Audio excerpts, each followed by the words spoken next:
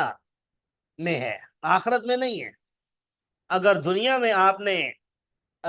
خرچ کر لیا تو جیسے میں نے عرض کیا کہ ہو سکتا ہے آپ کی تھوڑی سی رقم اللہ کے ہاں قبول ہو جائے اور آپ کے لیے نجات کا ذریعہ بن جائے، لیکن قیامت کے دن اگر دنیا کا سارا مال و متاع اور جو کچھ بھی دینا چاہیں گے بخشش نہیں ہوگی۔ فرمایا یہی لوگ ہیں لہم سوء الحساب، جن کا حساب بھی برا ہوگا، ان کا ٹھکانہ بھی جہنم کی آگ ہوگی، وبئس المہاد، اور وہ کوئی اچھا ٹھکانہ نہیں ہے۔